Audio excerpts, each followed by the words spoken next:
दिन 80 पैसे, और मुझे लगता है कि आने वाले 20 दिन तक ये हर दिन 80 पैसे बढ़ता रहेगा। तो ये जो 80-20 का मामला है, शायद इसी की बात योगी जी चुनाव में कर रहे थे कि चुनाव 80-20 का है। हर दिन 80 पैसा बढ़ता रहेगा तेल का दाम, और जब तक आपका तेल नहीं निचोड़ लेंगे, अपना पूरा हेलीकॉप्टर का खर्चा नहीं वसूल लेंगे, तब तक तेल के दाम इसी तरह वो बढ़ाए रखेंगे। लेकिन लड़ना तो है, क्योंकि खामोश बैठने से काम नहीं चलेगा। आप वो लोग हैं जिनके अजदाद ने, जिनके पुरखों ने आपसे ज्यादा मुश्किल वक्त देखा है, ज्यादा बड़ी लड़ाई लड़ी है। तो मैं आपके बीच में खड़ा हूं और आंखों के सामने मौजूद नौजवान साथियों, बुजुर्गों, मेरी माओ और बहनों, बहुत दिन बाद आपसे मुलाकात हो रही है। मेरा ख्याल है आखिरी बार आपसे मुलाकात हुई थी जब मैं वर्षा जी के लिए आपके सामने दामन फैला के वोट मांगने आया था, और उसके बाद किसी प्रोग्राम में मुलाकात नहीं हुई आपसे। आज उसके बाद पहली बार हाजिर हुआ हूं। कई महीनों से सोच रहा था चेयरमैन बनने के बाद कि मुंबई जाऊं, मुंबई वालों से मुलाकात करूं, लेकिन कोविड के दौरान ऐसे हालात पैदा हो जाते थे कि प्रोग्राम देने के बाद प्रोग्राम कैंसिल करना पड़ता था, रिस्ट्रिक्शंस बढ़ जाते थे, और आपसे मुलाकात नसीब में अब जाकर के लिखी थी, तो अब आपके बीच में हाजिर हो सका। इधर जो साथी बैठे हैं थोड़ी देर के लिए खामोश हो जाएं।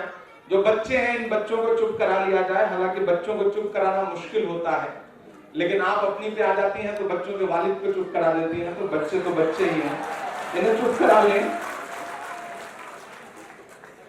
न तेरा है न मेरा है ये हिंदुस्तान सबका है, न तेरा है न मेरा है ये हिंदुस्तान सबका है, नहीं समझी गई ये बात तो नुकसान सबका है, जो इसमें मिल गई नदियां वो दिखलाई नहीं देती, महासागर बनाने में मगर एहसान सबका है।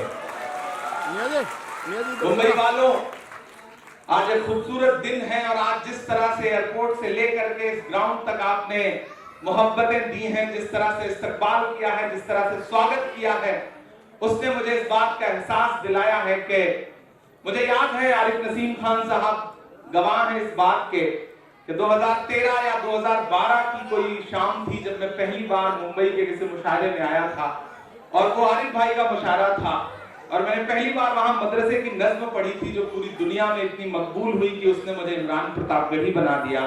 तो इस शहर से मेरा बड़ा गहरा रिश्ता है। असलम शेख साहब भाई की तरह हैं, उनकी भी दुआएं हमेशा मिलती रही हैं।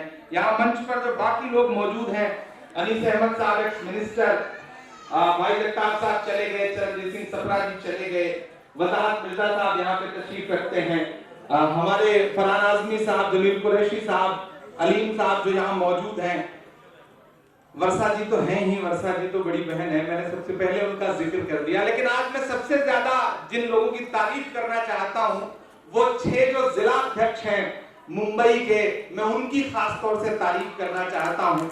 कयूम तंबोली साहब, आजम लेबाई साहब, फिरोज खान साहब, जोहेब साहब, सरवर खान और समीर अख्तर साहब, इन लोगों ने जिस तरह से आज माइनॉरिटी डिपार्टमेंट का जोश और जज्बा और ताकत दिखाई है, उससे मुझे एहसास हुआ है कि मुंबई का माइनॉरिटी डिपार्टमेंट देश के अच्छे माइनॉरिटी डिपार्टमेंट से, किसी भी प्रदेश के माइनॉरिटी डिपार्टमेंट से शानदार काम कर रहा है। इसमें कोई दो राय नहीं है।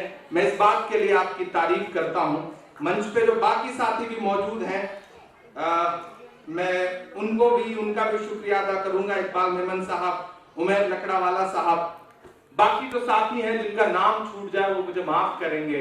लेकिन आपसे थोड़ी देर गुफ्तगू करना चाहता हूं, क्योंकि आज आपसे एक सियासी इंसान बन के मुलाकात करने आया हूं। इससे पहले जब भी आता था तो बतौर शायर आता था, आप शायरी सुनते थे, और उसके बाद मैं भी आपकी तालियां समेट के वापस चला जाता था। लेकिन आज चूंकि जिम्मेदारी लेकर के आया हूं तो मेरा फर्ज बनता है कि आपसे थोड़ी देर गुफ्तगू करूं। हम आतिशे सोजा में भी हक बात कहेंगे, हम आतिशे सोजा में भी हक बात कहेंगे, कुंदन की तरह दहर में ताबिंदा रहेंगे। तारीख बताती है कि हर दौरे सितम में हम जिंदा थे, हम जिंदा हैं, हम जिंदा रहेंगे। मुंबई वालों, यकीनन 5 राज्यों के चुनाव हुए हैं, उनके नतीजे आए हैं, और नतीजों ने कहीं ना कहीं आप सबको मायूस किया है। मैं कल राहुल गांधी जी के पास बैठा था और मैंने उनसे बताया कि मैं मुंबई जा रहा हूं, कार्यक्रम है, तो उन्होंने कहा कि इतनी जल्दी, अभी तो चुनाव खत्म हुए थे, तुमने कार्यक्रम क्यों लगा लिया? तो मैंने उनसे कहा कि भैया ये वक्त जो है वो घर में बैठने का नहीं है, ये वक्त जो है वो सड़क पर उतर करके अपने कार्यकर्ताओं को एहसास दिलाने का है कि हार और जीत तो चलती रहेगी, लेकिन सबसे असल लड़ाई वो है जो सड़क पर खड़ी होकर के लड़ी जाती है। इन फासिस्ट ताकतों को ये एहसास दिलाना है कि मैं डरा नहीं, मैं झुका नहीं, कहीं छुप छुपा के खड़ा नहीं, जो डटे हुए हैं महाज पर मुझे उन सफों में तलाश कर। मैं लगातार खड़ा हूं, मैं लगातार लोगों के बीच में जा रहा हूं। चुनाव के नतीजे आए, लेकिन हमने अपनी मेहनत में कोई कोर कसर नहीं छोड़ी। वर्षा जी यहाँ गवाह है, ये उत्तर प्रदेश में इन्होंने भी बहुत मेहनत की, और इस मेहनत का मैं गवाह हूं और मेरी मेहनत की ये गवाह है कि उत्तर प्रदेश में मुझे पता था कि नतीजे लगभग वही होने जा रहे हैं, क्योंकि उस तरह की तरंगें आ रही थी। लेकिन आप यकीन करें कि अकेले उत्तर प्रदेश में मैंने सबसे ज्यादा रैलियां की, 67 सभाएं मैंने अकेले की हैं। 38 दिन में घर से बाहर रहा। मुझे लगा कि नहीं, चाहे जितने वोट आए, हमारे प्रत्याशी कितनी भी कमजोरी या मजबूती से लड़ रहे हो, मेरा फर्ज बनता है कि मैं उनके साथ खड़ा नजर आऊं। मैं सिर्फ उत्तर प्रदेश में नहीं था, मुझे नसीम भाई, असलम शेख साहब दोनों लोग मिले, मुझे गोवा में भी मिले, मुझे पंजाब में भी साथी लोग मिले, मुझे मणिपुर में भी नजर आए, मुझे उत्तराखंड में भी नजर आए। मैंने देश में 80 से ज्यादा सभाएं की। मैं लगातार लोगों के बीच में खड़ा रहा, और क्यों खड़ा रहा उसकी वजह बताता हूं, और उस वजह के दो लोग गवाह हैं, आरिफ नसीम खान साहब और असलम शेख साहब। अभी पिछले दिनों ख्वाजा गरीब नवाज के दरबार में चादर जानी थी, राहुल गांधी जी उस चादर को रवाना करते हैं। आप दोनों लोग गवाह हैं मेरी इस बात के। जब वो चादर रवाना कर रहे थे, तो चादर रवाना करने के बाद वो सबसे नेताओं से बैठ के बात करने लगे, क्योंकि माइनॉरिटी डिपार्टमेंट के अध्यक्ष की हैसियत से वो मेरा काम था, वो मेरा फर्ज था। चादर के बाद हम सारे लोग बैठ के बात करने लगे, तो हमारे मध्य प्रदेश के विधायक साथी हैं आरिफ मसूद साहब, उन्होंने जिक्र किया इस बात का कि किस तरह से आज ये फासिस्ट ताकतें हमें कुचलना चाहती हैं, हमें दबाना चाहती हैं, ऐसे में हम क्या करें? तो राहुल गांधी जी ने एक बात बताई, उन्होंने एक वाकया बताया, और वो वाकया मैं आपसे भी शेयर करना चाहता हूं। राहुल जी ने कहा कि आरिफ साहब, उनका नाम आरिफ मसूद है, आरिफ नसीम भाई भी बैठे हुए थे, उन्होंने कहा कि बताइए इस्लाम क्या है? राहुल जी का सवाल था इस्लाम क्या है? आरिफ खान साहब ने, आरिफ मसूद साहब ने जो जवाब दिया, वो जवाब उनका अपनी जगह सही था, लेकिन राहुल जी उससे संतुष्ट नहीं हुए। उन्होंने कहा नहीं, मैं आपको बताता हूं। सब चौंक गए। हम 35 लोग थे, पूरे देश के अलग अलग राज्यों के तमाम अकलियतों के बड़े नेता उस प्रोग्राम में मौजूद थे। सब हैरत से राहुल जी की तरफ देखने लगे कि राहुल गांधी जी क्या बताएंगे। तो राहुल गांधी जी ने कहा कि मेरा एक कुली दोस्त है, वो दिल्ली रेलवे स्टेशन पर कुली का काम करता है, हाशिम नाम है उसका, उसने मुझे जो बात बताई है वो मैं आपको बताना चाहता हूं। हम सारे लोग चौंक गए कि राहुल गांधी ये कह रहे हैं कि कुली हमारा दोस्त है, और उसने मुझे जो बात बताई है इस्लाम के बारे में, ईमान के बारे में, वो मैं बताता हूं। राहुल जी ने हमें एक हदीस सुनाई कि ईमान का आला दर्जा वो है कि अगर आप जुल्म देखें तो अगर आपके अंदर ताकत है तो आगे बढ़ें और ताकत से उसे रोक दें। दूसरा दर्जा यह है कि अगर आप में ताकत नहीं है उतनी कि आप आगे बढ़ के ताकत से रोक सकते हैं, तो जबान का इस्तेमाल करें और जबान से जुल्म के खिलाफ आवाज उठाएं। अगर वो भी नहीं कर सकते तो सबसे कमतर दर्जा यह है कि उसे दिल में बुरा माने और वहां से हट जाएं। ये हमें किसने सुनाया? राहुल गांधी जी ने। असलम भाई और आरिफ नसीम खान साहब इस बात के गवाह हैं। आप जानते हैं, आप सारे लोगों ने मुशायरों का मेरा सफर देखा है, आपने देखा है इसी मुंबई के मुशायरों में किस तरह से आपने दुआओं से मेरा दामन भरा है, और मैं आराम से आता था, स्टारों की तरह मुशायरे में पढ़ता था, और उसके बाद ठीक ठाक पैसे भी मिलते थे और वापस चला जाता था।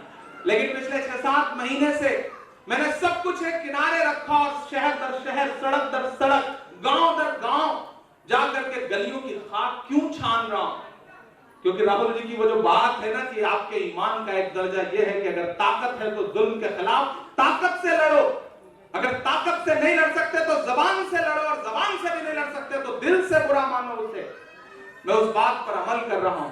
मैं शहर दर शहर जा रहा हूं। 5 राज्यों के नतीजे आए, एआईसीसी में कोई नेता बैठने को तैयार नहीं था, लेकिन आप यकीन करें सबसे पहले नतीजों के 4 दिन के बाद मैंने अपने ऑफिस में फोन किया और मैंने कहा ऑफिस खोलो, मैं ऑफिस आ रहा हूं। तो उन्होंने कहा सर एकदम सन्नाटा है। मैंने कहा इसी सन्नाटे को तो तोड़ना है, मैं ऑफिस आ रहा हूं, बैठेंगे ऑफिस में। खड़ा हूं कैसा भी दौरा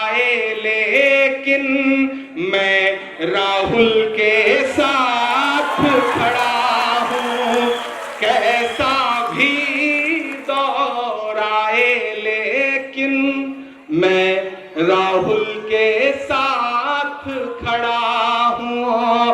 खौफ नहीं जिसे मुरझाने का, मैं उस गुल के साथ खड़ा हूं।